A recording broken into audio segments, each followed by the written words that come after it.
The entire verse, Romans 8:28. And we know that for those who love God, all things work together for good, for those who are called according to His purpose.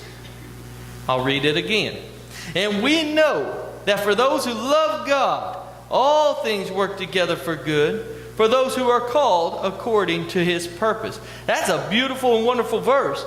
That is for many people their life verse. A life verse is a verse that people choose, and they kind of defines maybe a season or their spiritual journey as a whole, and they'll mark it on everything, even sign things and put their life verse under. But this is a life verse for many people. And I think when we see the meaning, the meaning behind it, we'll see how it's more than meets the eye. Here's myth number one that comes from this verse. Everything that happens in your life is inherently good. Everything that happens in your life is inherently good. Friends, we live in a fallen world. And God has given to everyone a free will. And I would say the majority of the world is fleeing from God, not actually following after Him. Okay, that's just my opinion on the last one. But some really bad things can happen on this side of eternity because of the result of sin. Now, a lot of times we blame God, but it's sin that's caused all this suffering. And it's man's free will in a fallen world. Okay? So, we're going to see today how God can take all the sin, all the suffering, all the shortcomings, all the struggles, all the strife, and how He can bring an ultimate good through worst case scenarios. An ultimate good, His utmost glory. We're going to see that. That's myth number one, though. Everything that happens in your life is inherently good. Myth number two, if you love God, nothing bad will happen to you.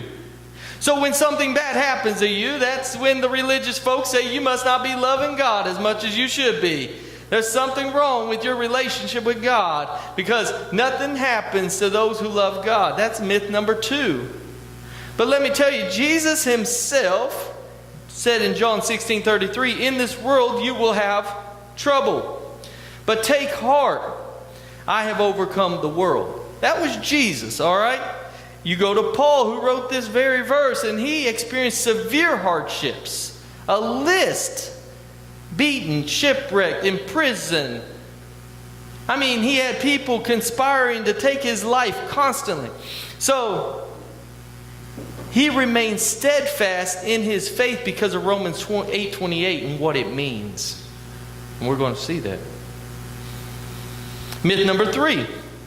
You will understand your circumstances and how God is going to bring good from them. Some people will teach, hey, and we know. You should know how God's going to bring the good out of every circumstance. You should be able to see it. Let me tell you this, on this side of eternity, some things God will reveal to you, and you will have your opportunity to see how God brought the good out of that. And you'll look back and say, won't He do it? And then other things, you'll have to wait till the other side of eternity. You will never be able to wrap your mind around. But be okay with that. Because that's a myth that you must understand how God's going to bring good out of this. Sometimes you just got to say, God, it's in your hands. If you want to show me, show me. But one day maybe you'll show me in eternity. You can show me how you brought good. All right, myth number four. The good. We like the good part in that. The good in Romans 8:28, that has to mean what brings me the deepest pleasure. The world will turn this verse and read themselves into it and say, well, that good refers to me. It's my material wealth and health, my success, my comfort. Oh, it's my well-being. That's what that means. That means that, if I lose this, I'm getting something better. If I lose that, I'm getting something bigger. It's this whole idea of attaching it to the material, the things of this world, a carnal mindset. Okay? While God can bless us any way God chooses to bless us, and a lot of times God blesses us if He raises I've heard someone say this before, if He raises our standard of living, He's actually going to also raise our standard of giving, because God blesses us so we can be a blessing to those around us. He don't just bless us to bless us. He blesses us so we can have a platform to make a difference in the world. Okay? But the good here, even though God can bless us in these ways, Paul is speaking about this good is our spiritual growth, becoming like Christ, and our future glory with Him. God's going to reveal Himself. We're going to spend eternity with Him. We're going to enjoy the inheritance with Him. So this good, this ultimate good, can be on this side of eternity. God's developing our character. He's deepening our faith. He's increasing our dependence on Him. And on that side, we get to spend eternity with Him. We get to enjoy the fruits of our labor. We get to enjoy the future glory with Him as He reveals Himself. There will be nothing between. I feel like in this world, it's like someone coming up to your door, and we don't have a keyhole in our door anymore. We got Ring cameras and stuff. But I'll use the old illustration. Back in the day, or a hotel room, they still have keyholes. But you look through and you're trying to figure out who is out there. Sometimes our worship, we get a glimpse of His glory in this world. And sometimes this glimpse is so overwhelming because He reveals Himself in such an amazing way in our spiritual journey. But when you get on the other side, you will gaze upon His glory. You're looking through a keyhole, but you wait till you open that door. And you see. Oh, beautiful. Okay, myth number 5. Come on, preacher, got to keep this going. God causes all things, including evil things, to happen. You'll see people preach this. God is the cause of all things, including the evil things that are happening in this world. And then it causes people to be disillusioned. Why would I trust a God like that? Why would I ever go after a God like that? And this is what we need to understand. The Bible distinguishes between God allowing events to occur and God causing events to occur. God permits us to have a free will. Aren't you glad that God gives us a free will?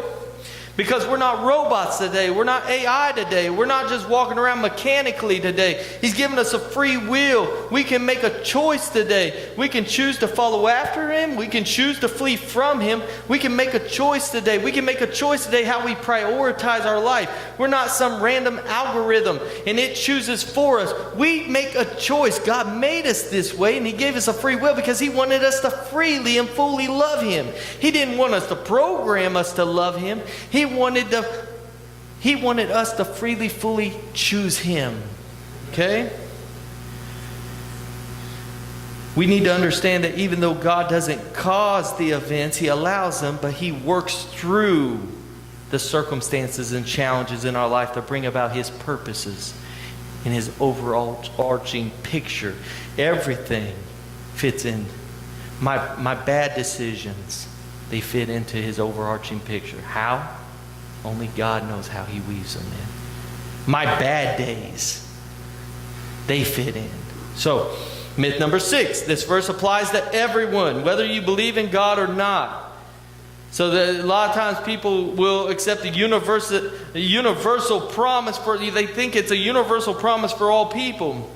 But when it says those who love Him, those who are called according to His purpose, we're going to break down those two statements.